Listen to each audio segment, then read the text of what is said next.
Hey everybody, this is PD from the Spinner Rack. We also have Calvin Ellis, ready to rock. today we are going to the Comic Tropes site. They do a video on the Marvel method. Sorry, the Marvel method. I'd rather say it like that, but at the same time, they're a long-standing channel. They've done, I mean, they're at 200K subscribers, so they're really rolling. So it would seem to be this would be the place to go to find out about the Marvel method. So, That's what I thought. well, the Marvel method is something that Stan Lee came up with, possibly, a little bit earlier when he was working with. We know he was possibly doing it with Steve Ditko on like titles like what was it, Amazing Fantasy, Yeah. and but he was kind of implementing a different version of this with his brother Larry Lieber. But at the same time, before Well, this, Marvel worked. tell no, tell the people about what was going on with him and Larry Lieber. Well, I mean, before that, Stan just bought scripts, right? He just bought scripts. He had a ton of them, and then by the '50s, the comic book company, everything crashed. So Stan wrote and he bought scripts. Anything he wrote, he signed. That's how people usually go through to figure out what he wrote and what he didn't write. But at the same time, once it crashed, he had all this inventory, and then he cut his staff. Many artists like John Buscema and John Romita said, "I don't want to hear from Stan again." So it was a really bad time for comic books. And then at some point, they were kind of towards the end of the '50s. They're kind of up and running again. They weren't fully up and running, but they had a number of titles that they could continue doing. So Stan could keep his a few artists in line in his company. Steve Ditko, who was sick, he came back. We had Don Heck, Dick Ayers. His best friend was there, Joe Manili, and Jack Kirby, who was struggling with DC. He was persona non grata, had just come. So around this time, they've gotten everything going again, not to full capacity because they're very much close to the edge. But at the same time, Stan had this enormous workload, so he called in his brother to help him. So he called in his brother, and at the time, his brother was a lot younger, and he was like, "I don't really like. I want you. I know you can write, but I like my plots. So I'm going to give you a plot. You write me a script, and I'm going to go over that script with you, and then we'll get it to the artist." And then with Kirby there, Kirby was in Larry Lieber's estimation was saying Kirby just needed a lot of scripts because he was very fast, and his mainly Larry's job was to keep Kirby in scripts. That's from his own words, not in a defense of Stan. Larry Lieber said he's never worked the Marvel method where at that period, where he wrote a plot and he gave it to an artist, and he didn't script the books afterwards. He gave any scripts he did them first, and he gave them to the artist, and that's how that goes. Jack Kirby, when he got back, Stan had him write one book, which was the one book we know he wrote was the first issue of no, second issue of Yellow Claw, and from that point he was working mainly from plots, and that's the same way with Don Heck. And it seems like he started working by like what we know as the Marvel method with Steve Ditko, because he was working those books. He was clearly signing his name to those books, and it wasn't something he was going through his brother. So basically, I think, and then was it Rawhide Kid when Jack Kirby and Stan were doing on that book. Stan had come up with a way, which the same way he was working with his brother, instead of giving his brother the plots, now to rush things over, he would give it to the artists. And these artists were strong storytellers, so they were able to pace out the story with it'd be, at that time, I think Steve Ditko said it was like a possibly 2-page plot. I think the Fantastic Four plot we saw that they have in history is about 2 pages. So they'd be early on, the first plots were like 2 pages. They give it to the artist. The artist would come up, I guess, what was it? The books were maybe, they had a lot of ads, so it was either 20 to 18 pages, something like that. I haven't done count, I could be wrong. And then with their first successes, this was kind of working for them. So then Stan, of course, implemented it more. He did try to hire writers, but that thing, it didn't work out for him. The only person he kind of liked was his brother's writing. And then later we get Roy Thomas. But the method worked so well, he didn't go back to writing scripts. He worked plot first, art, and then feeling that once you write the dialogue in there, you can get the acting and the performance at the same time. So that's my not so brief, but anything you want to say before we play of this about No, the that was no method? that no that was pretty good. Maybe a couple of things, but and I'll say this before I do. I think the average person doesn't really understand what the scenario was at Marvel Comics when it was Atlas Comics, and you detailed that there was a crash, so people left, but Stan remained, and pretty much he didn't have any staff. So he's there. The books still have to come out. Books are still coming out. Marvel was more than just uh, the comics that a lot of people would think about in the 1950s. Everybody will think about the horror comics with Tales to Astonish and Tales to Suspense, those type of things. But they had a line of comics, and those books had to come out. And Stan Lee was pretty much the guy in terms of the writing, the plot. He was doing all of that because there was no staff. Hmm. Then you get guys coming back. Then you get guys coming back in, and to be fair, you had guys coming back in. These are great storytellers, but Kirby really, at least for me, Kirby really changes the dynamic because Kirby could turn out high quality art and turn it out quickly. One of the things like Kirby's got to be kept in scripts. One of the reasons is because Stan pretty much liked everything Kirby did, with the exception of, at least to the best of my knowledge, the only thing that I've ever heard of that Kirby did that Stan was kind of like, no, I don't think we're going to go this way, was Spider-Man. Everything else, he seemed like he just really liked what Kirby did. Loved working with Kirby. Very good collaboration between the two of them. But that was somebody like, look, I'm ready for more work. I'm ready for more work, and can't write. Just you can't write if it was one book rather, like Fantastic Four, maybe four, okay. But Stan was doing this as both writer and editor for a line of books, Yeah. for a line of books. And when you look at that original Marvel bullpen, that's like a skeleton crew. It would Yeah.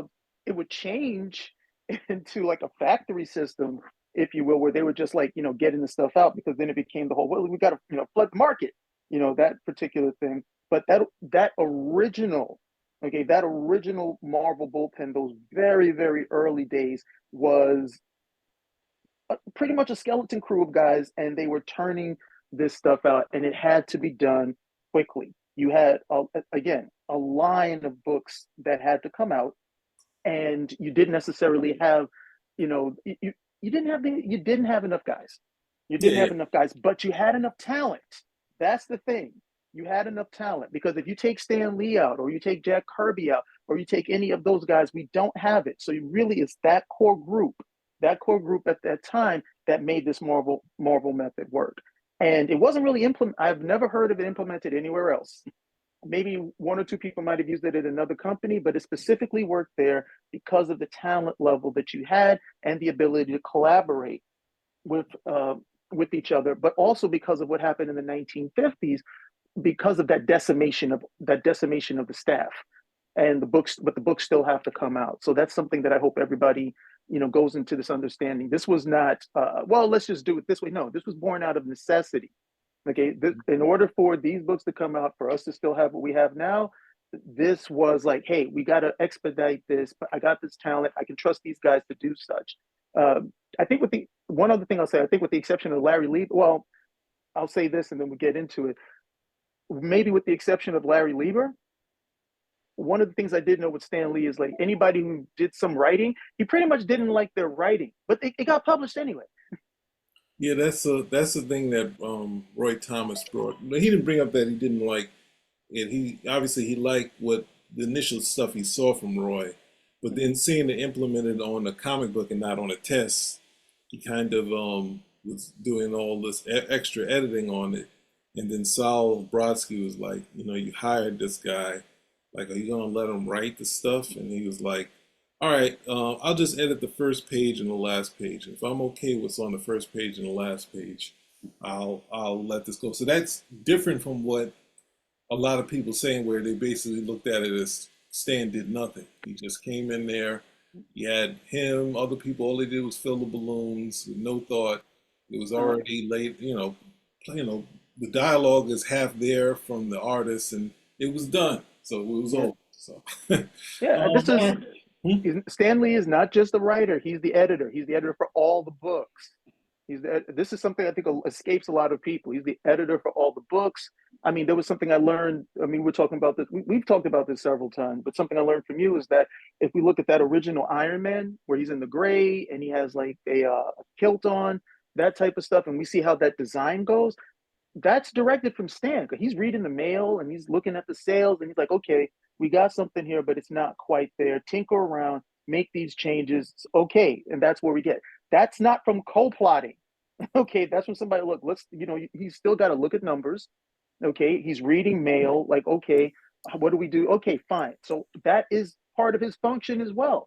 The big difference between him and the average writer, at that, at the, or rather, average editor at that time is that most of these guys would get directives from the editor as what to do, but Stan was a lot more. They weren't putting in word bubbles. They weren't putting in word bubbles. They weren't writing in special effects or anything. Why? Because they had staff. There you go. Well, you have that's the last thing to add on it is if you have the other part of having why the industry worked such a way because Harvey Kurtzman not only wrote the scripts, he laid out the books. Like a lot of if you look all of the old EC books, which are basically like a 6 page grid and a splash page in the front, it's all laid out from these basically, and the script is something that you can send to your higher ups and say if they want to read it, here's your script, here's all the dialogue, not something coming after. And at the same time, Martin Goodman was more interested in covers and if something was Money. selling or not, or if Oh, he had, hmm? no, I said no. I said it under my breath. He was more interested in the covers and the money. Yeah, So, that you're making money. yeah, not That's the concerned long and about that short other of it. stuff. So, so here we go. We're gonna have now we've given from our history of the Marvel method. We're gonna hear from comic tropes. So here we go. And I don't know. This might be a two-parter. Who knows? How you were telling me how well. So, you have a comic book for me? Yes, sir, I do. I was thinking about how you were telling me how well Justice League was selling for DC Comics. And I figured we could do some superhero comics too. Right, because the other books you're selling, like Nellie the Nurse, aren't selling at all. Hey, I need you to get all the way off my back. Whoa, I'm off it all the way there, true believer. So, what's your superhero idea? Well, I was thinking that since Jack Kirby's book Challengers of the Unknown was selling well, you could do that here, but call it Fantastic Four. He's already made some logo ideas. Oh, logos are tight. So, what's the story? Well, I basically told Jack to draw whatever he likes, and then I'll add some dialogue to it. Oh, so Jack is drawing and writing the book. No, I'm adding the dialogue, so I'll be credited as writer. I'm not sure that's how that works. Hey, shut up. So I'm calling it the Marvel Method. Sorry, Ryan George. All right, cut. You gonna stop already? Cut. Hold on. Yes, you have something to Okay. say? All right. Yeah. I got something to say. I got a bunch of stuff to say, but I'll do my best to Good keep it. Lord. I'll do my best to keep it quick. One, Already? if you're like me and you really enjoy comic history, your comic history about that type of stuff, you actually want to know the goings on. What you just saw there was totally inaccurate, and it deserves a disclaimer. If you're just doing this for because you want to take the piss out of somebody, that's one thing. Otherwise, you're portraying this as this is what happened. And you turn Stan Lee into this caricature of a voice, but you're also saying he was a thief and he wasn't doing any work. That's what you're saying in this right over here. And the whole setup, oh, these other books that aren't selling, is that true? Yeah. Oh, I heard about the whole situation with the Justice League and the challenges of the unknown. No, that's not how that was created. That is hearsay on your part. That is easily researched to show no, that is not what happened. Challengers is not the case when it comes to these books. However, that requires intellectual honesty when you're putting this out. So if you're putting this out and you're just like, hey, I'm gonna just take some shots at this guy, all in good fun, I'm just joking, you really do need to say that because otherwise you're saying this is what happened, and that's not what happened. Completely false. Well, I would say you're right. but I would say the problem is that it's like it's like um it's like in the Bible, the description of the moon is kind of like the sun, that it's a glowing thing. Hmm. And people's idea that the moon actually glows, like moonlight. The word having us have a word moonlight when there is the moon, it's more of a reflection from the sun. This how we see the moon, right? So it's reverse. The way it would be like trying to explain that sort of thing, saying how people looked at it and didn't understand it. So they say, oh, okay, so obviously I got the Fantastic Four back here. They're in uniforms similar to the challengers here. But at the same time, when they introduced them, they didn't have uniforms. Stan didn't want them to have costumes. That came from Martin Goodman. Martin Goodman. People saying that, hey, they said they're not going to buy it if you don't have a costume, so put them in some costumes. And Jack Kirby, doing something that was similar, like not saying putting them in masks and whatnot. He actually had masks. They had domino masks, and you see the original art. Stan had the people off erase it. So that Reed had a domino mask, Sue had one that was a little more decorative, and it was all whited out. So it's like they had masks, and obviously it's just him just doing something derivative of what the challengers were after the fact, but that's the costume. So you look at the challengers like, oh, there are four of them. They have these uniforms that are all similar, and it's like, well, no, actually, Stan never wanted them to be. The layout of the cover is the same as the Justice League. So the Justice League is definitely the the the idea, but Stan didn't come to him. Well, I don't know is that supposed to be Martin Goodman he was playing? Yeah, it's supposed to be Martin Goodman. Martin Goodman is like, hey, the monster books out. They're doing EC type stories. We're doing EC type stories. They're doing Archie books. We're doing Archie books. Hey, they didn't even have to have a what's the name? I mean, people want to go to them. No, they didn't play golf. They didn't need to. Here's the book. Give me a book like that, and you could use Captain America and the Submariner and Human Torch if you want to. I'd rather you use them. Like, and then he's going home and like, I can't take it. And the wife saying, "Hey, do something with it." That's a basis, and we got a whole plot. There's an actual plot to it. So yeah, that's very important because the creation, the origins of what went into creating the Fantastic Four have been documented several times. It's not hard to find out what the history is behind that.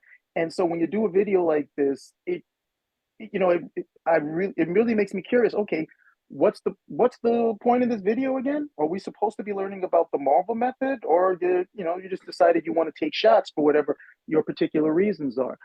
The Challengers of the Unknown, Fantastic Four, two different things. Martin Goodman goes to Stan. Hey, look at this Justice League book. It's selling. Let's do something, give me something like that.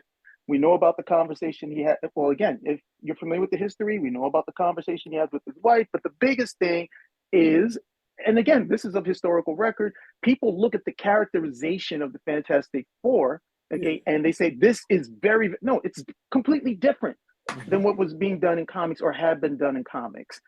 So, the whole idea, oh, I'm just going to do this and I'm going to slap. The other thing is just a slap in the face. Oh, I'm just going to put in the dialogue and I'll get paid. If you want to call him a thief, just call him a thief and be done with it. But, don't thinly veil the hand slap. Just come out there with the run and slap and do it. But otherwise, be historically accurate, or at least have the courtesy to say, hey, I'm just doing this for giggles, because many people will take that as historically accurate, and it's not. well, I mean, there's also we only got a minute into this video. Well, he made a lot of claims. He made a lot of claims in that minute. I know. I'm like, what? You're talking with two guys who are comic historians. I mean, yeah, we don't get paid for it, but we love the history. We're well versed in the history. And then you see this, you're like, oh, at least for me, I'm like, what are you doing? What are you talking about? That's not accurate. That's not accurate. And then I'll go back and look. Let me check again. Maybe I missed something. Maybe I forgot. No. Like, so what is he talking about? What book did you read? What website did you get this from? That part. The thing is that in at some point when Kirby left Marvel and Kirby talked about this, he's been talking about it that he came to Marvel because that's a copyright thing to say similar to Siegel and Schuster, and that's what his Kirby historian, he didn't say it before Kirby's death. After Kirby's death, he started saying that. Oh, he hasn't said that. Historian hasn't said that. I can't say he said that, but he's allowed these statements to say Kirby coming in with these ideas. Like here, I want to do something like this. I want to do a Spider-Man. I want to do the FF, and the place was going shut down, and Kirby came in. So it gives a lineage of that these ideas. Kirby, because he worked from home, he came in with the stuff from home, and Stanley filled the dialogue. And that's not how. And Kirby's also taking credit for all Atlas work. He hasn't given Stanley brother any credit for providing him with a script. So everyone's taking Kirby's word. And at the same time, before I read that, I was, I'm a big proponent for him, Kirby getting co-plotting credit, all of that. I wasn't against Stan, but I was a big proponent of that. But reading his own words in '85, which is a lot of distance from when he worked for Marvel, and him saying he wrote this stuff and Stan did nothing. This is where it's coming from. He's not like they're trying to say, because obviously we know Stan's voice and his dialogue. They're trying to say he just wrote dialogue. Kirby said he did nothing. He said, I don't know what he did. That's what he said in '85. And we have to make that statement because we keep correcting it and saying, well, Stan wrote the dialogue and saying this all came out of it. But it's trying to get the genesis of the original books away from, and ultimately it seems like the one character that might have been something that Kirby did come to Stan with is the idea of Spider-Man, but regretfully it just was plagiarized from not a thing that he worked with Simon. It was a Simon work with C.C. Beck. It wasn't it was just something that was in the office that Kirby might have liked, and he brought him to Stan to do. And Stan, or another way to put it, it was the Fly. Yeah, that's then he did the Fly. That's why you couldn't do it. So that's it. But they want to go to the Silver Spider saying, as editor, he was involved. No. Simon was the editor. It was his plot. They have a writer on it, Joe Olek, on the Silver Spider. Is it Silver Spider? This writer on the thing. And said, no, but the initial idea, you probably talked to Simon. It's like you're adding stuff that don't relate. Yep. All we have on that spider, on Silver Spider, is what Joe Simon said. If you don't want to believe him and see he's a money-hungry guy that should have gave Kirby all this credit, we can't go there. So ultimately, I go against this initial thing of this. Kirby was in a bad way when he was sued by Jack Schliff at DC for the what's the name? So he was persona non grata. He was doing well at DC, doing the challenges and doing. I guess the strip wasn't doing successfully what the challenges were and these backup stories in House of Mystery or House of Secrets. But then he couldn't work at DC anymore. And Marvel was the only thing going, and it wasn't the big company. So he was in a bad way too. Marvel was also in a bad way too. So they say the artist was, I forget the artist that they say, saying that who won that Jack Schliff and Jack Kirby lawsuit. And the artist from Justice League said Stan Lee won. So ultimately, this is what it is. It's not Stan early on. He's the guy in the office. That the whole thing of him talking to the artist for Fantastic Four, there's a plot. So there's a plot for the Fantastic Four. There's the talk of Martin Goodman saying, give me a title like that. He'd been copying whatever craze was going on. And then we get the Fantastic Four. We've seen plots.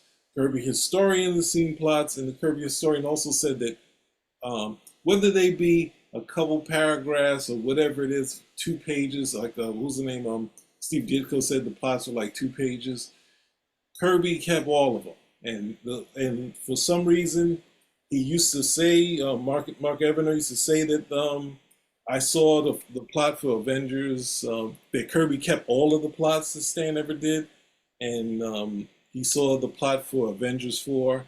Now No one talks about that. No, they were all, everything was in the margin. So here we go, we're back to this. So obviously we're starting, it's not going well already.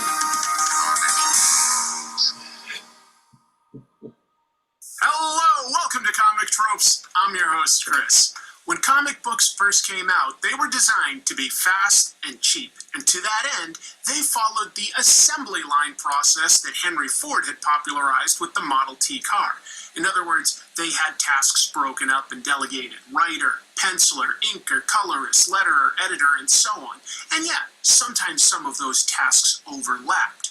But when Marvel Comics debuted their superhero line, starting with Fantastic Four #1 in the fall of 1961, editor and writer Stan Lee started using a slightly different process that came to be known as the Marvel Method. I'll let Stan explain that in his own words. There is something called the Marvel Method There of he is. writing comics, which is really the Stan Lee method. What happened was they had always been written scripted, the way a motion picture has a screenplay. And I used to write them that way. I'd write the script, give it to the artist, and he would draw it.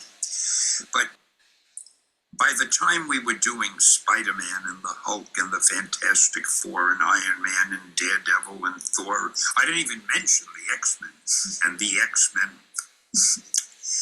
I couldn't write them fast enough, and these artists were so brilliant, and they were so good at story themselves that I would say to the artist, look, this is the plot I want.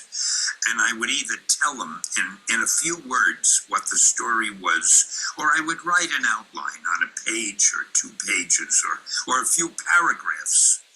And I'd say, you go ahead and draw it any way you want. It doesn't matter. I'll put the words in and tie it all together. And they did that.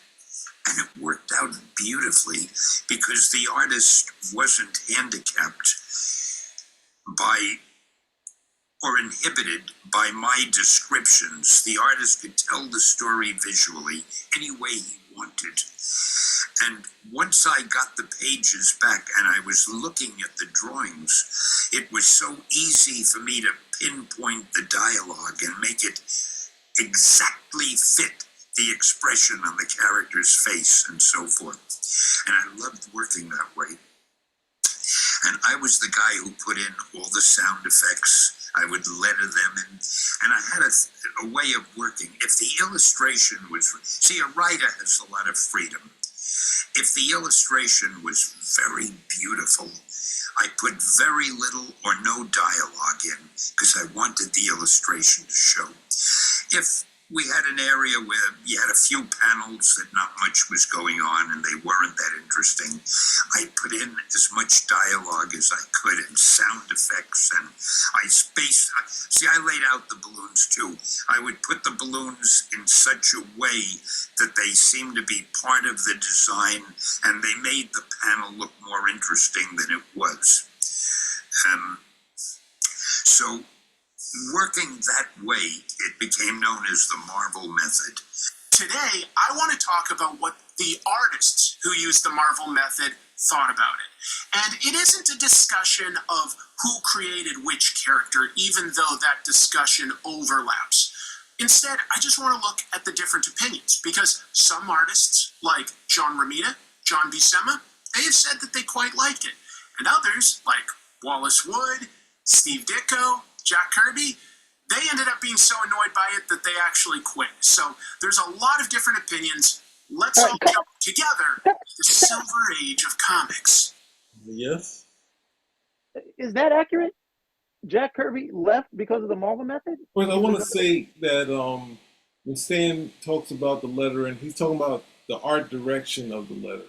Because he also had, I think it's Artie Simek, who's the artist back in the day. Obviously, there's a ton of different artists, but at the same time, being in the office, seeing the comic books, seeing the balloons, seeing the layout of writing whatever the sound effect was, and then the letter coming up with it, and then being in the room. What he's talking about is as an art director coming over and being like, can you move this balloon over? This is a little, that. I mean, sometimes Stan put a balloon over Magneto.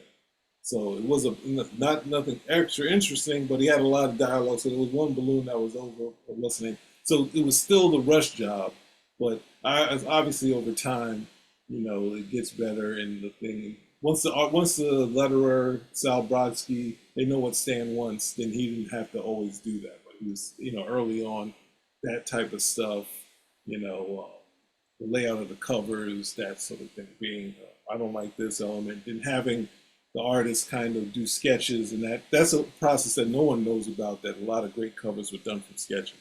So what you initially asked me was what he said about them disliking the 4 people on there, disliking the Marvel method, having that they want to say these guys are the company men who liked it, and these guys are the Mavericks who hated it. Now, Wally Wood is a very accomplished artist. So when he came to Marvel, he already had his struggles with Harvey Kurtzman because he felt, Wally Wood had done many classic Mad magazines and he felt ownership of it, but there was no way William Gaines was going to give it to him, and definitely not Harvey Kurtzman. So coming there, even though he was taking a step down going to Marvel, he saw there was a lot involved in it, but at the same time, he didn't really have problems with Stan until he was like, hey, since I'm involved in this, I want to write the next one. And that's where him and Stan kind of had their kind of back and forth. So that's where he was kind of like disliked it. But Steve Ditko, he's in his description of the Marvel method, he only started to they always talk about him in his adjectivism, his him being this J.D. Salinger's of comic books. He didn't talk about the Marvel method until '85 when Jack Kirby said that he created Spider-Man. He only brought up the process when Jack Kirby said that he designed Spider-Man. So then he just said, hey, Stan gave me the initial idea, Stan scheduled me for Spider-Man, and then he told me what it was about, and I said it sounded like The Fly, and then Stan left, and then he came back, I don't know if it was the same day or later, or another day, but he said, hey, now you're drawing it, and we're going to do something totally different. And when he saw the plot, he said, this was way more involved than the Atlas stories. So meaning there was more to it than what he was doing before. So that's his description of the plot initially. On the other times he's talked about it is when Stan has said something where he said he created when he wrote the plot, it was only a couple pages for the lifting of the machinery, and Ditko responded back to it saying, no, that I was plotting that on my own. That I was listed as the plotter. Stan, we weren't talking. So he's corrected Stan a bunch of times, but it's not to say he disliked the Marvel method. He worked with Stan on not only that, he worked on the Hulk. He said about his work with him and the Hulk that me and Stan brought the Hulk back and it was a success.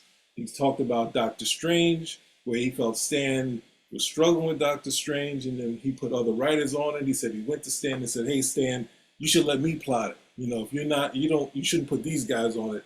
Let me handle it, if you're having an issue. So he hasn't had a problem with the Marvel method. He just fell out with Stan. And Kirby is a different animal altogether. He's a definite workhorse. He, a tried and true Americana company man, and not a disrespectful way. He was the Marvel guy from the beginning. He, worked. You see pictures of him and Stan and Jack together. He's in the Merry Martian Marvel Society, doing, talking, doing jokes to Stan. He was very much a part of the company. Wasn't there all the time. He'd come in from time to time. But at the same time, when when Ditko left, they asked him how he wanted the credits. That's how we got the Lee and Kirby production, which was similar to the Simon and Kirby production. It's not until, I think, all their problems had nothing to do with the Marvel method until later, until people were turning to him and saying, hey, you did a lot of stuff. You created a lot of characters. You brought a lot of characters in. And then that turned into, hey, the Fantastic Four look just like the Challengers. You basically came up with this. So that kind of talk led to it. But while he was doing it, his issue was the news trouble. Was it the the New York Herald Tribune article, which Stan didn't write, a writer wrote it, and they, discounted what Kirby did. He said that, he had him with this hat, the hat that he had on, and it all didn't sound. And Kirby liked the writer, as the historian said, but he was very mad at Stan because he felt Stan had part in this article coming out, and it showed Kirby in a bad light. Which Stan did a lot to, lot to try to smooth things over with Kirby, but it's only until, and I think this is from, I think John Buscema said it, and I think it's Mark Evaner. He also said it, that Kirby at one point he was turning 50, and he was like, I need some reassurance. That's why he went to the top people to get in a contract, and the contract was way lower than he expected, lower than what Stan was paying him, and that ultimately is why he left. It had nothing to do with the Marvel method. They do say he had parts where he said, write me a plot. That's from Mark Evaner. So there's one part where he did say, hey, if you're, send me a plot for Fantastic Four and Magneto, which is the last couple stories, so they say that's when he asked him. So there's no that, and I think the Silver Surfer. So those are the big things that happened, but they were working Marvel method. He went to court when Joe Simon sued for Captain America. Kirby went to court for Marvel, and they didn't say, well, I guess they'd say now he was forced to, but ultimately, while they were working together, he felt he was a collaborator. In my opinion, he probably, it feels like this, I think, what was the name? The Hulk issue 6 was rejected by Stan. Kirby, at some point, Stan was the editor, and I think at times Kirby had issue with that. So they were collaborators, and he also has an editor, so it's kind of that kind of struggle. But ultimately, for the 102 issues, and some differences of how some of the plots went, the writing went afterwards. Most of the time, they were happy with it, but they were mostly small, nothing big, to say the least. And Steve Ditko, Stan and Jack weren't talking. You can say you can't even say that's a part of the Marvel method, because they were just collaborating, talking about it, arguing about Spider-Man, and ultimately, for whatever reason, Stan stopped talking to him, and that led him to say, at the second annual, and what am I doing this? Let me get out. And he moved on to other things. But ultimately, those are the two guys that really said the Marvel method worked. They're the ones that were the strong storytellers. They were able to take, small or large plots and be able to do these vast sagas. And then when you see Ditko plotting by himself, he's got, big Doctor Strange saga, great stuff with Spider-Man, and so these guys were so talented that they made this thing, bare bones plot, and you got this great stuff. And then at the same time, you had the dialogue cannot be discounted, and it's not just dialogue, since they talked about it at least early on with Spider-Man. Oh no, first 18 issues they said. I think they stopped either talking at the issue 20 or something like that. I think that's 18. I think it's 18. 18 when Stan is the last time they plotted together on Spider-Man. But you had Stan, who had this voice, as you were talking about earlier, giving characterization, which most comics were men of action. You had bad guys, you had good guys, but the good guys were just men of action. You'd have disagreements, but you wouldn't have like the realist. Not necessarily the realism of the bickering, and that's what kind of Stan brought to it, and some of the present day stuff into the actual writing, which kind of changed comics forever. So, and you've only seen people add more realism as we go along, and more realistic type dialogue to their stuff. But it's a whole. I think when Kirby passed, they looked at the whole thing as a collaboration. Like this whole Marvel thing, whether it not just be Stan, Jack, Steve Ditko, Don Heck, Eric Dick Ayers, anyone who's there in the beginning of the Marvel universe is very much a collaboration. All the pieces, some of the parts were very important. So, and these guys were the best at it. Falling out with Stan, it happens after 102 issues. Like, come on. It's like it's gonna, it's gonna move on, and we're better for it, And Stan was very hurt, he didn't actually know why Kirby left. Like Kirby didn't address everything with him. So like when he left, he was very saddened. You could hear it in the Rolling Stones article, and then the Funky Flashman came out and ruined everything. So I hope I know I went a long ways. I saw an interview with a guy from Brooklyn and who referenced Little Sean on this podcast, and he referenced everything he could possibly do in one sentence in sentences. I'm like saying, man, I think I got a lot of that in me. But ultimately, those two guys are the best, some of the best at it as far as the Marvel method. Did some of their best work, and that's not an insult to what they did afterwards. It's just the energy of the synergy of these guys was just amazing. You can't lessen that. So, what do Thanks. you do? Huh? No, the answer you gave, it really shows it shows the quandary that you're in when you do a show about something like the Marvel method and you're working to detail the collaboration that happened at the time. Because of course, that's something you could spend 2 3 hours on. And so you make a statement like that. It's not accurate. And then I'm asking you, is that accurate? Because you're one to be accurate. We get like 5 6 7 8 minute response to it at the end of the day.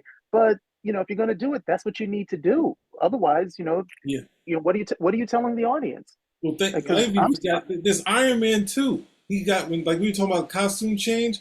Iron Mhm. Man already got a costume change. Then he has Ditko on the book, and Iron Man gets something similar to what would be his classic armor now. It's like it's not as updated as it is, but having a sleek, non-iron looking Iron Man, like a colorful one, like the costuming he was, the Hulk, getting the Hulk back on track, Iron Man, Doctor Strange had, even if it wasn't selling, had this amazing, like it's an amazing period for both of those guys, and even Wally Wood, who ultimately he had a lot of plans. It'd be interesting to really, unless it feels like the Thunder Agents thing happened for him, because he had some plans for not just Daredevil, but for Submariner. And he had another fight for Submariner and the Human Torch that was going to be amazing. So I'm just like, we had the triumvirate of Wally Wood. Maybe obviously you see him smoking here, so he had some bad habits. But if he had stayed on in Marvel, who knows? He came back. That's the other thing. He did come back, work with Stan and Roy Thomas on Doctor Doom. So he wasn't away forever. And he also inked some stuff. It would have been glorious if Wally would stay because he's one of my favorite too. Like, he's definitely a favorite. But um, let's go, let's comic tropes. So there's a lot of different opinions. Let's all jump together to the Silver Age of comics. Marvel superheroes. Marvel Comics was a small operation when they began launching their superhero titles in the early 1960s. Stan Lee was the editor, and the freelance artists who got regular work included Jack Kirby, Steve Ditko, Don Heck, and Dick Ayers. There were a few things done by guys like Bill Everett and Wallace Wood, who had been in the industry for a while by then. But guys like John Romita and John Buscema wouldn't start working until 1965 and 1966, respectively. Let's see what each of them had to say. Dick Ayers was best known as one of Jack Kirby's inkers, beginning to collaborate with him at Marvel with 1959's Journey into Mystery issue 57. He also took over penciling Sergeant Fury and his Howling Commandos with issue 8 in 1964, and being the main artist through issue 120 10 years later.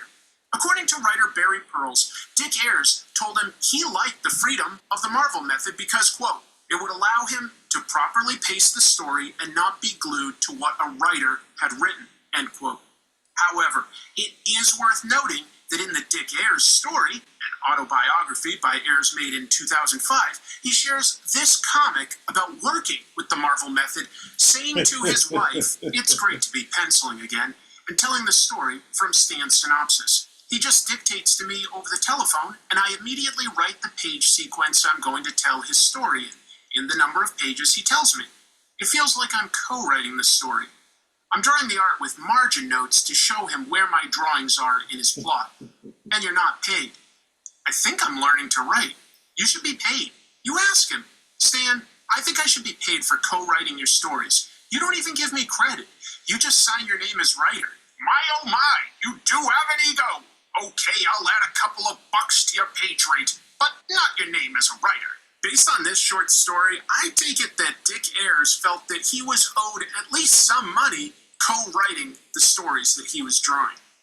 But not every artist was necessarily so secure in their position that they were comfortable rocking. All right, take a pause here. Yeah. So we got the clip of Dick Ayers saying something positive about the Marvel method. That's correct. Yeah.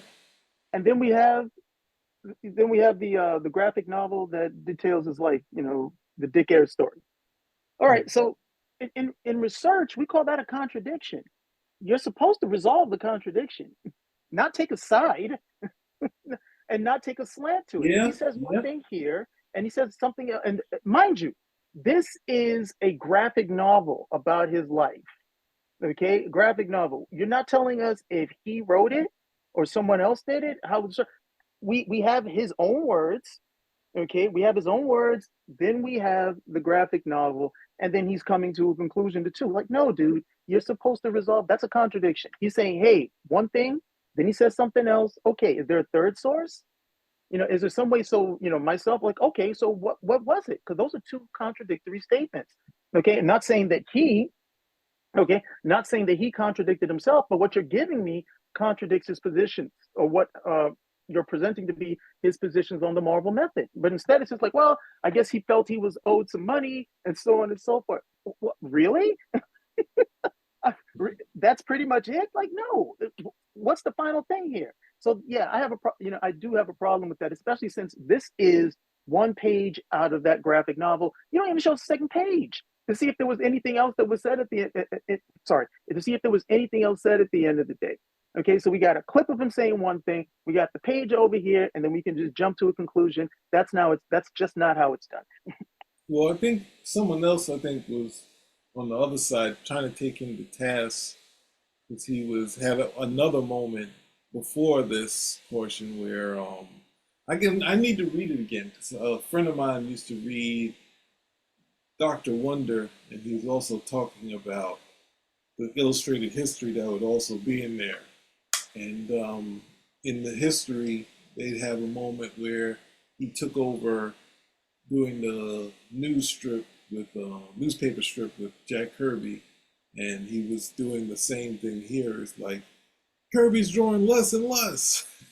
So I'm not sure if it's artistic license, adding drama. I'm not sure. I don't know that he didn't have some more money, but there is some drama added to these things that. Well, yeah.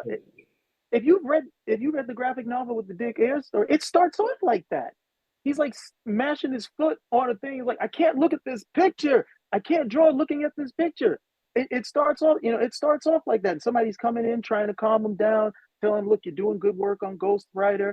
And even if you look at that, because I think it's 2 pages. So even if you look at the whole thing, Stan Lee is actually telling him, hey, don't worry about it. You're going to be able to do this. It's your art that's going to stand out. Okay, you would think that that's, good stuff being an editor. And then in the very next page, you owe me money, buddy. Yeah. So here we go. We go to Don Heck is best known for a lengthy run drawing the Avengers, as well as co-creating characters like Iron Man, Hawkeye, Black Widow, the Wasp, and many more. Even if the fans preferred guys like Jack Kirby, he had the respect of his fellow professionals, and his work stands the test of time, in my opinion. It's clean, it's dramatic, it's what you want for superhero comics. Heck was asked about drawing a comic from a plot in a 1982 interview in Comics Feature issue 21. Heck explained what happened when Stan Lee gave him a brief synopsis saying, I said you're crazy. He said, don't worry, you can do it. I took Lee's plots over the phone, tape recording them for later playback. I would put the whole thing together with all the pictures and send it in. When I got it back and I read it, I said, gee, it works fine. It's great. However, Stan Lee, in his role as editor, would sometimes ask artists to change things after they turned in their pages, redraw something. According to John Buscema, it happened to him. And when he told the story, All right. All right, cut. Cut. No, I'm going. Are you going? Who's going? You go. No, I'm Proper just doing saying he didn't. Well, he didn't. The thing is, I don't. When I look at Don Heck's work, I don't see a lot of art correction. I know that Kirby, because they used to art correct Kirby's work in the office because he basically wouldn't use an eraser. But he was also, and Stan was okay with that. So he was like, those costumes wrong.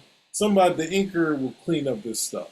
Like, we're just happy to get this stuff in on time, and we got enough time to do this. But he also did reject things. He rejected covers, stuff that Stan would have to do with no, repayment. And that was a Marvel policy. I know at least into the 80s, where that would happen. So I just think the thing of it, trying to cut from him to saying, trying to insinuate that Don Heck went through a lot of art problems. And I'm going to reread, in Comic Scene, they did like a 2-part interview with Don Heck. And I read an interview with him, and I haven't got a tomorrow's thing with him, but I want to read the Comic Scene because they did like a 2-part thing towards the end of their run. And it was interesting, but I hadn't finished it, so I want to go back to it. But I know some things with John Buscema, which I think they're going to tie into Heck, but at the same time, Heck stuff he'd been a mainstay up until he passed. He was doing Avenger Spotlight. Like he was constantly working, whether he wasn't a fan favorite or not. He would always find work. So on to you. Well, again, he starts off saying, hey, Heck was like, hey, this actually works. I enjoy it. And then we get this transition to, but he would ask him to redo stuff. And I'm like, I don't understand. I thought this was about the Marvel method. Why is that being chimed in here? All it comes across is like, Stan was getting work from him for free, unless you're trying to say something else. So that's one. But then two, we're talking about editing. This is, let's just keep it with the Silver Age. An editor can ask you to redo a page. Full stop. You got to do it. Okay, if you did art and these guys are like, no, I don't like this stuff, you have to do that stuff over. That's par for the course. That was not limited to Stan Lee. Like, other guys never asked these guys to do it. They did the art and they accepted it. And they're like, no. Okay, you can probably. I learned about this looking at the back of Batman versus the Incredible Hulk, where they were showing you the process for the cover, how that came about. And I was looking at certain things like, this looks fine to me. And he was like, no, draw that, draw this over, draw this over because the foot looks too dainty. What about this? And then they would finally get to the cover. That's part of the process. Okay, that's part of the process at the end of the day. And the artist knows it. So when you're saying, again, I'm scratching my head to feel like, I don't know why you're saying this without explaining why that was done, or telling the audience that that is part of the process at the very least Silver Age.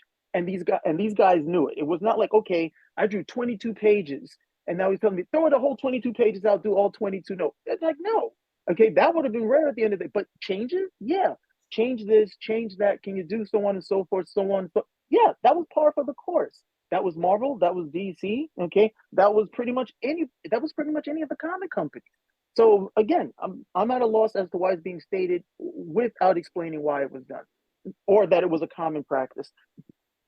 A side note, one of the crimes of Marvel during the 60s, which they rectified for a little bit of time, they have the great, you see her here, Marie Severin, who's, surprisingly, the junior to a great artist, John Severin, who did many stuff for Marvel, a lot of Western war stuff, great artist from the beginning of his career to the end. And her being the junior, used to be around EC, learn comic production. Stan Lee only saw her as a production person. And she did paste ups, did redraw Kirby's, put in the costume right, fix costume, helped anything in the office, coloring, and then there was something Kirby couldn't do for that Herald Tribune thing that I was talking about. They were doing these other segments, and Kirby did one, but he's like, I'm not doing the rest of them. And then they were like, well, I think Marie can do Jack. Can you do Jack? And she did drawings similar to Jack, and then Martin Goodman came and said, "Why do you have her doing pay stubs and office work when she should be drawing a comic book?" Stan was like, but ultimately she's done a number of comic books. But then when they shifted her back off to the office to do office stuff, but she was great at both. She was a great artist, and she was able to do the Marvel method, and she obviously excelled at doing humor stuff.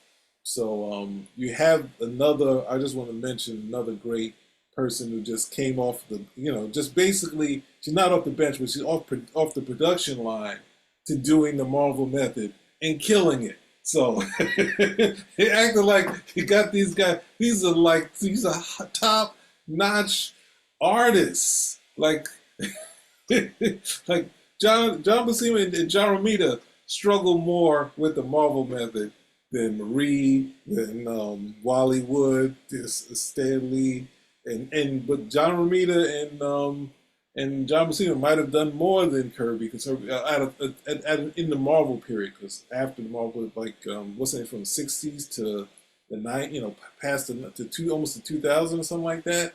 So the amount of work for the Marvel period might be more for at least John Buscema, but John Romita done a ton of that stuff. But you had these talented artists that came in there, giving them bare bones plot, couple pages, maybe, as Stan said, a paragraph. Gene Colan over there killing it.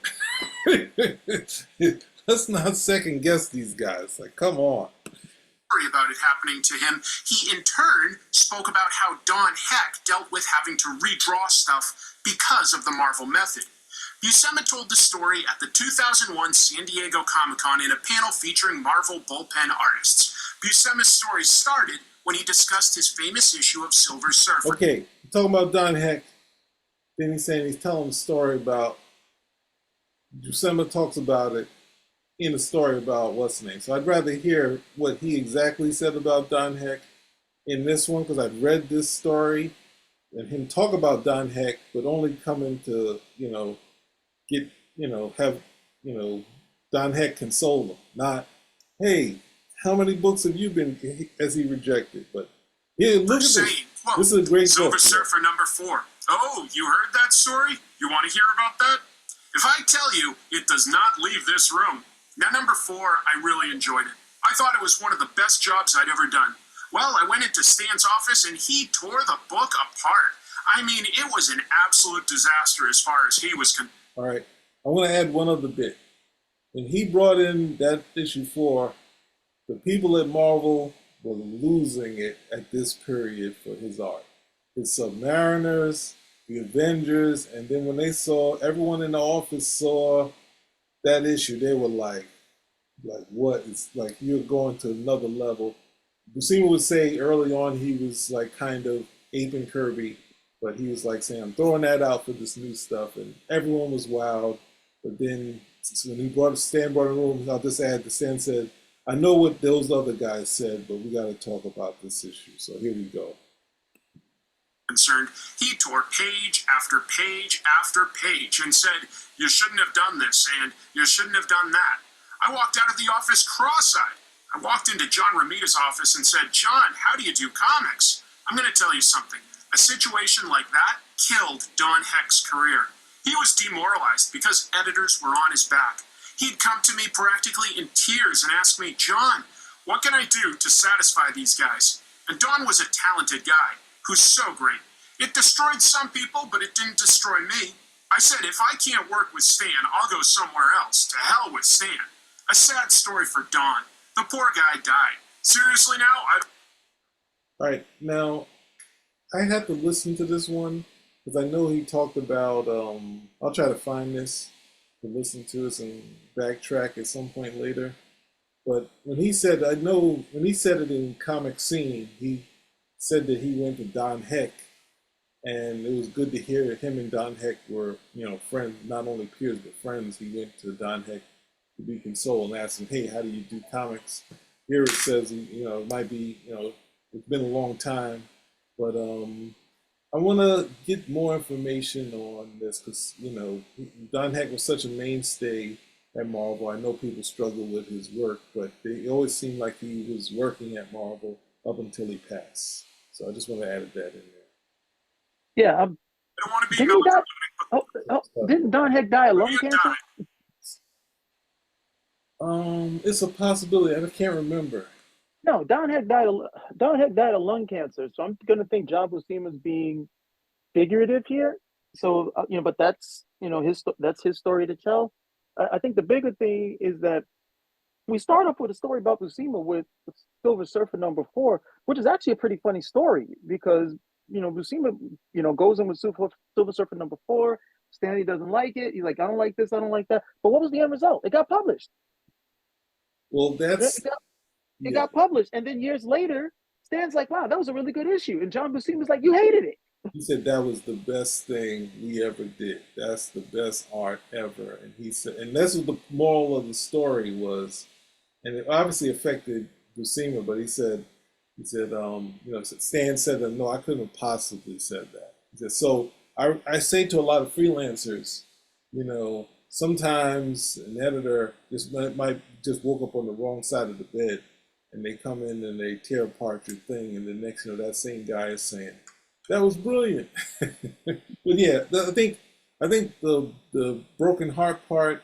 I think he had a loss. I think I had to look that up too. Neil Adams talked about um, something happening early on in a loss that he had in the '60s, saying like, you could look at some of his Atlas stuff, some of his romance stuff, and some of this stuff is like really beautiful, and also Neil Adams pointed out that the actual drawing in the first Iron Man issue is a beautiful issue. So, but he did say something happened to him early on. That might be the broken heart he's talking about, but yeah, he was a mainstay in comic books. He died of, possibly, as you said, either natural causes or, lung cancer.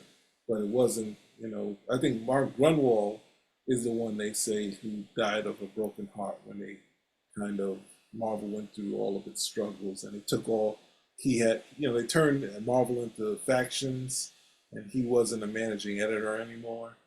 And he, just suddenly died. He wasn't an old man. He just suddenly died. So that's the only person I know actually died of a broken heart they talk about is Mark Grunwald. So I'm saying that too. I agree with you. All right, we're 10 minutes in. We're going to call it at some point. Let's see how far Yeah, we can get. let's try to get halfway in. If a book didn't sell, it was never the writer's fault. It was always the artist's fault. The writer is always right. The artist is the one who fell on his face. Am I right? Buscema is being pretty dramatic. Don Heck sadly died of Here we go. lung cancer, not a broken heart. But it's true that he was demoralized by having to redraw a bunch of stuff. Superheroes weren't really his wheelhouse, even though he was good. Now, Roy, that's the thing. When I watched this, I heard this part before. Roy Thomas said Buscema was demoralized from this, where he was going away from what Kirby was doing his own style of layouts, and Stan kind of broke that growth that he could have had, and he went back to kind of doing, great work, but he wasn't going outside of his wheelhouse. I think you can see much later on, possibly around Wolverine, when he was going back to full pencils instead of breakdowns, and you can see his Silver Surfer graphic novel that he did. Those are probably period. I think the Punisher, not the whole Punisher he did, but he did maybe sort of towards the end of Wolverine graphic novel. There's a lot of stuff he did towards in the late '80s, the kind of going back to like what trying different things. But it was a lot older. But I think I'd have to read on Don Heck saying or someone saying, but when Roy Thomas was talking about it, he was talking about Buscema and saying that he was a curmudgeon, but he was even more of that post that portion. You see it in. You've seen the video of How to Draw the Marvel Way, and Yeah. Stan says something. He's kind of like that kind of dynamic of Stan now trusting him implicitly he's still kind of like this guy. I gotta live with this guy. I think there was a tomorrow's cover of that sort of thing. But when he's talking about it, it'd be more important to say that if you wanted to do this, and it's tough on Stan to say that, but it was very, Roy Thomas being there saying it was really tough for John Buscema. But it's easier to say what's the name because there's tons of Buscema had a ton of hits after the Silver Surfer failed.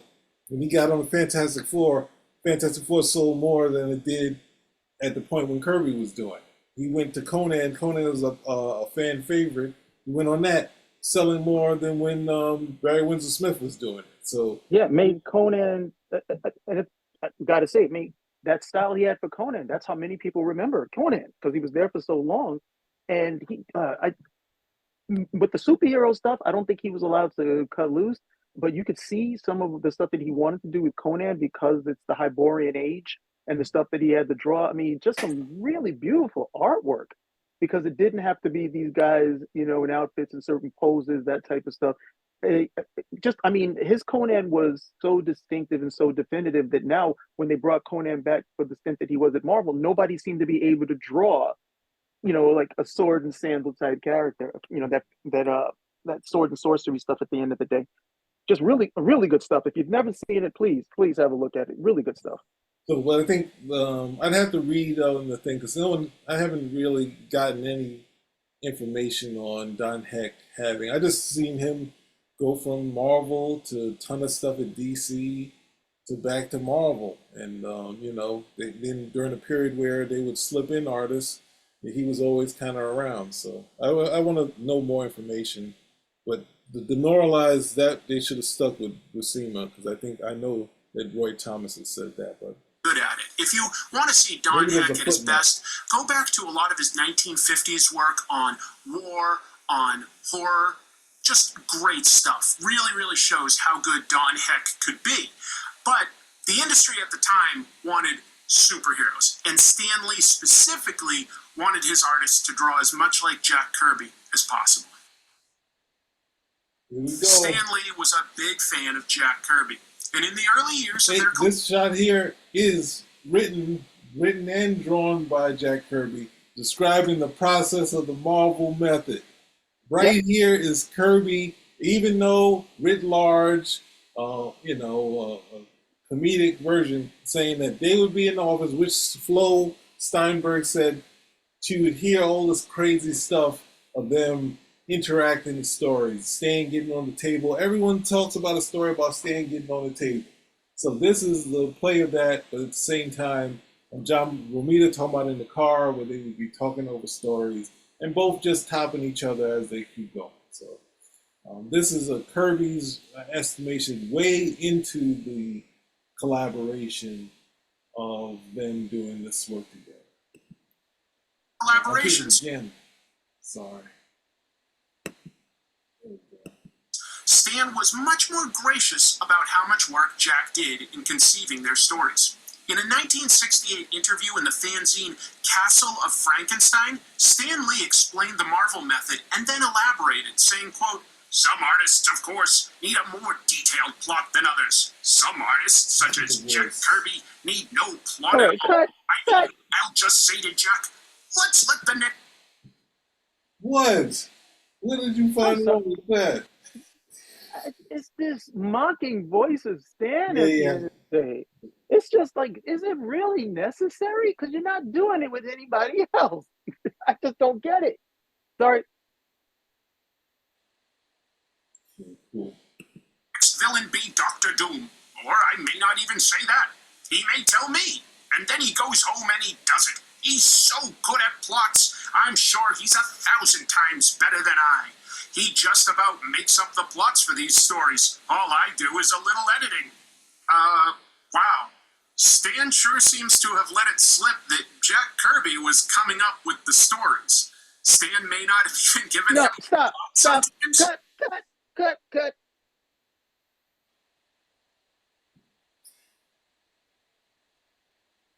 What do you want to say? Okay. This is the thing that he just showed.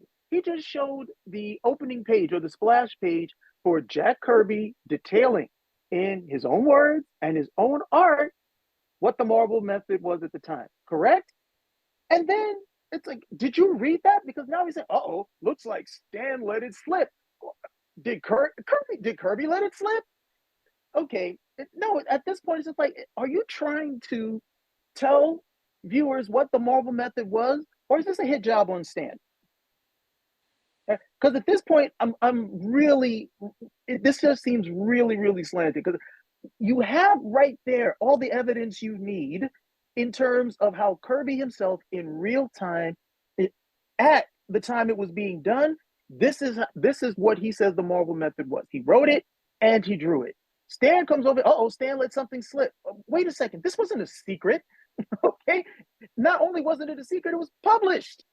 All right. So if you wanted to say, well, let's say that this is actionable, we want to litigate this, you've got it right there. Okay, you've got it right there in real time. This is what it was, according to the person he was collaborating with. Yet it's like, Stan, like he was hiding something, and it was published for everybody to see.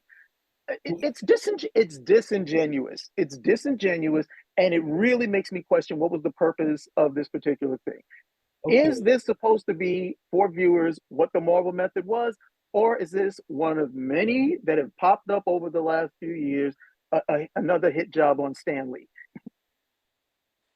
Look, that's totally fair to ask. I would just look at this thing. What he's saying is saying, in as far as plotting, right?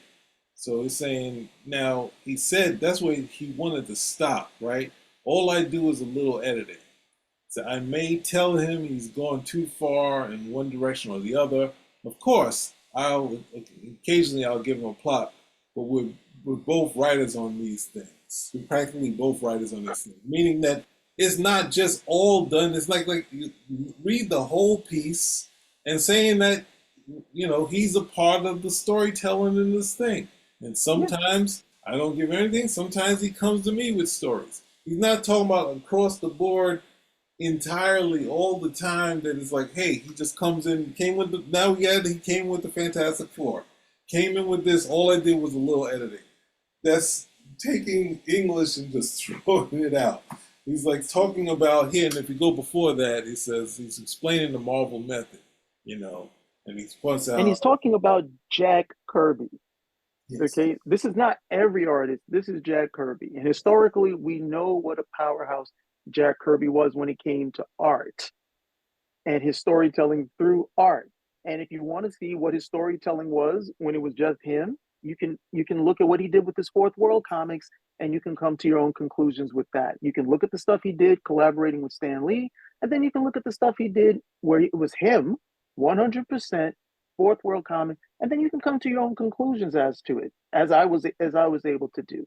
But the whole idea was like, oh, he let something, like there was some like he's keeping a secret, and it's published.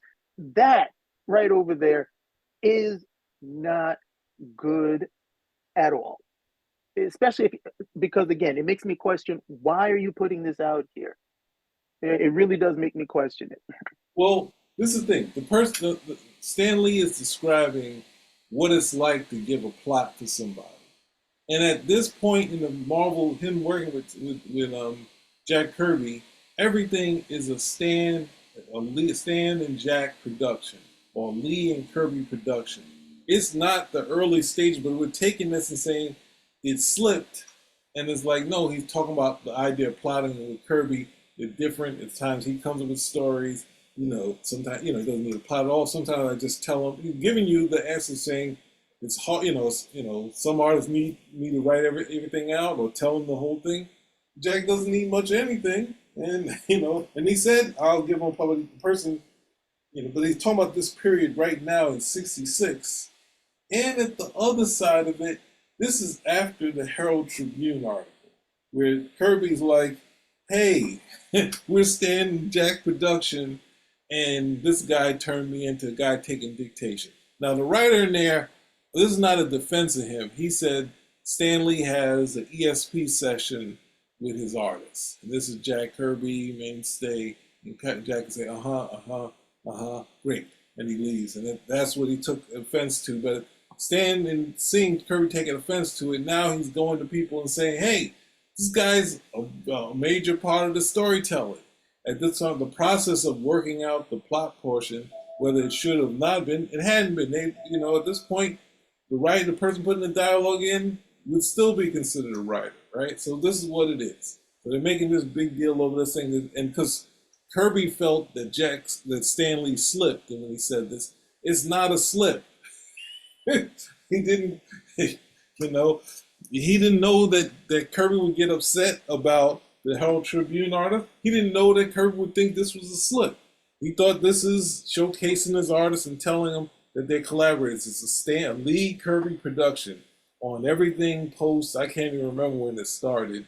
Somewhere maybe in the 40, issue 40s of the FF or something like that. But at that point, there's no delineation of who did what, which is, they say, what Kirby wanted the credits to read. But now we're showing you He just about makes up the plot. we're showing you the dialogue or the captions on the side. Say, here's the dialogue and here's the description at the same time. So, but at the same time, he put the work in. Look at the YouTube thing on the side. He got the work in there, so people are coming to this guy for the truth, right, or some history. All right, I can't. I'm feeling like I'm throwing a little too much in my sarcasm. I'm sorry. Stan sure seems to have let it slip that Jack Kirby was coming up with the stories. Stan may not have even given him a plot sometimes. Stan sure didn't say things like that after the 1960s. But what did Yes, he did. Kirby Yes, he have did. to say about this method of writing? Kirby's work speaks for itself. He starts off his own video with an interview with Stan Lee after the 1960s, detailing the Marvel method. So that's one, and then two, I think he's going to get to it later, where there's some. I think he's going to get to an. He may get to it later, where there was that. The interview where Jack Kirby was giving the interview. Stan heard it, and then he called in. Yeah, they're going to play that. Yeah, so it's like, no, this is historical record. It's audio where Stan says, "No, I wrote this stuff." Because I don't remember. I don't remember what Jack said up until that point, and then Stan calls in, and that's Kirby's big moment to say, "You didn't write a damn thing, Stan. I wrote it all." Okay, he never contradicts him. Okay, it was, I mean, at one point it does seem a bit terse, and then they seem to, well, I've heard it chopped up, and I don't remember. I don't want to speak out of turn, but Stan definitively says no. This is what I did. This is the writing that I did. Okay. And Kirby never contradicts him on the writing. Okay. He may have other stuff, but he never says, "No, you didn't write a damn thing. I wrote everything. You didn't do anything. You stole everything from me." He doesn't say that. And that's that is probably the biggest piece of history of evidence that we have in this particular situation. He didn't steal from Jack Kirby. Okay. He didn't let anything slip. And the whole idea of promoting that, again, is very disingenuous, and it's very hurtful to comics overall. Okay, because you look at the whole thing and then it becomes, it's less about the enjoyment of these wonderful characters that were created and the history of how it happened, as opposed to, we want to make this whole thing Marxist. There's the thief and the person who was stolen from, the big guy, the little guy, so on and so forth. And it totally throws out the collaboration, and it could only happen there with these guys, including, when I'm saying these guys, I mean everybody. That's Dick Ayers, Jack Kirby, Marie Severin, very, very talented people who were able to turn all this stuff out. Okay, but and a lot of guys do not want to accept this. The catalyst was Stan Lee, because that was the guy who was the mainstay. He was the guy who was there before they came. Atlas, all of this type of stuff happening at the end of the day. And nobody wants to go. You would rather, instead of crediting him with that, no, this guy was a very good editor. Okay, came up with this particular method. It was very successful, and just credit him for that. He has to be a thief. Okay, he has to be a charlatan. He was hiding stuff. He's stealing credit from these people. So it's I guess it's just easier, more attractive at this point to besmirch his reputation than to just call it square. He's not a perfect guy. I'm certain he did stuff that people didn't like, and it's all documented. It's documented in the comics in some instances, like with Jack Kirby detailing the Marvel method. But this right over here, and the thing is, people will believe it. People believe it. People are quick to believe the worst in other people. It's a poor turn, okay, in terms of presenting the history. Very, very poor. Yeah. From co-creating Captain America back in the 1940s to basically co-creating most of Marvel's 1960s superheroes, to then continuing to create characters at DC in the 1970s like the New Gods and the Demon, this is just a small mention of the many comics he created. And Jack was pretty clear on how he perceives his history at Marvel. In a 1990 interview with Gary Groth, also featuring Jack's wife Roz, they discussed his work, including using the Marvel method. Hello, and welcome to Comic Tropes Theater. I thought that was 85.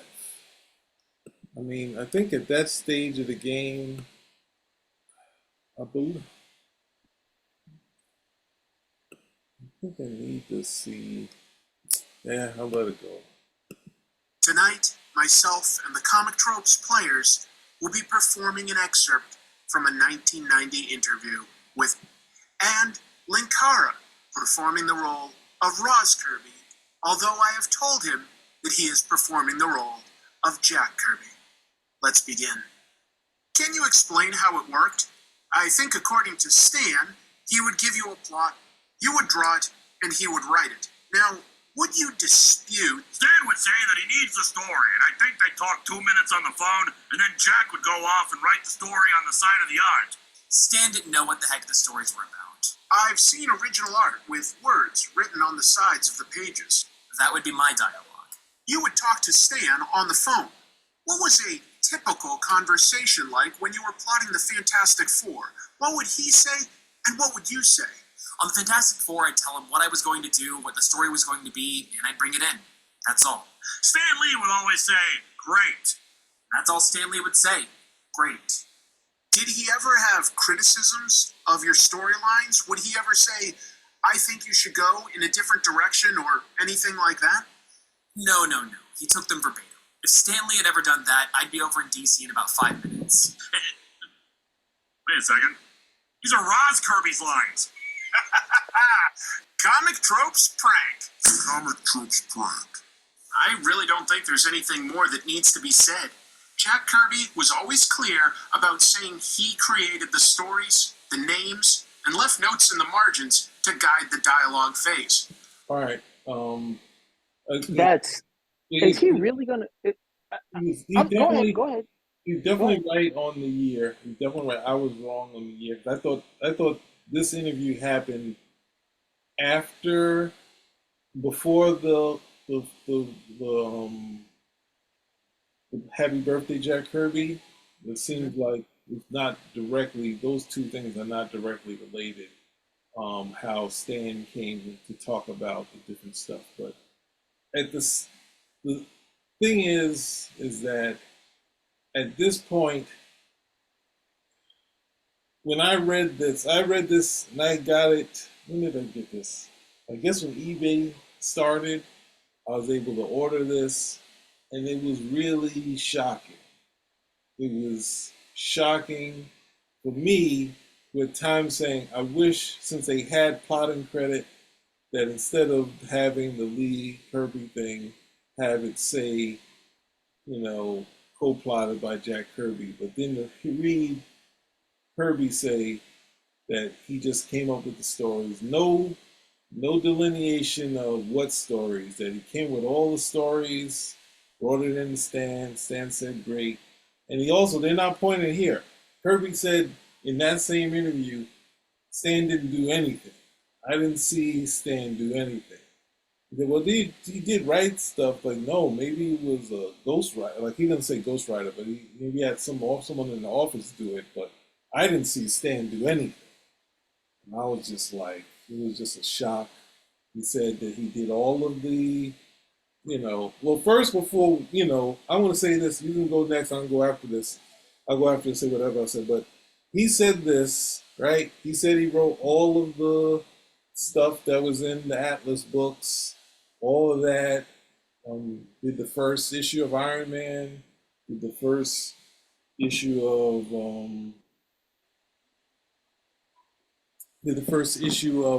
what's that thing? Did the first issue of Spider Man, and that then led Steve Ditko to finally respond to say they've been asking him for who created what on Spider Man from when he left, and I guess it's 65 to 90. He hadn't said anything in those years, and he finally said what we've heard, that no, Spider-Man didn't. Kirby did not design Spider-Man. I designed it. The original costume that he designed. Stan and Jack, they need to figure out who created that. But I worked with Stan on this. Don Heck had to write in and say, "Hey, Kirby did the cover. He designed Iron Man, but the stuff in the book is all me. Kirby did not lay out that. He did work on the issue after that, but the first Iron Man issue, I drew all the interiors, and the costume was designed first on the cover." So he was like, that's Kirby, the issue. So there was a lot of things that, as a historian and a comic guy, Gary Gross should have said something. I understand you have Jack Kirby, who's only 4 years before passing. So it's saying that he was straight on what he said. That's not true either. He said in court that he created Captain America with Joe Simon in the Timely offices. In '72, when he listed his creations, he said he created Captain America with Joe Simon in Joe Simon's house. So, Yeah. See, this is again what I'm talking about. Where we got this interview, we take a clip of the interview, but the interview with both Stan and Jack, okay, that's the interview that really needs to be referenced. Because here, and again, you're doing this for giggles, and it just leaves me confused. Is this for giggles? Or are you really trying to be historically accurate? It doesn't look like it.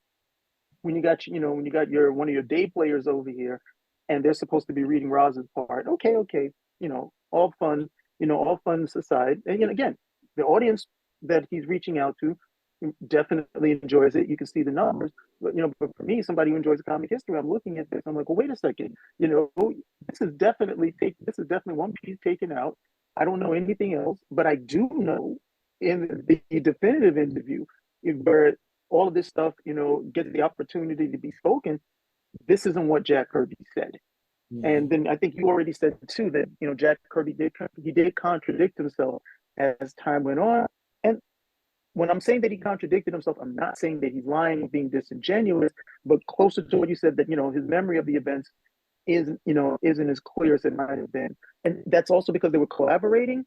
And the longest thing wasn't so much, it changed from Stan, what I created this, Stan created this, that back and forth. And then it became Stan didn't do anything. yes, yeah, that's the.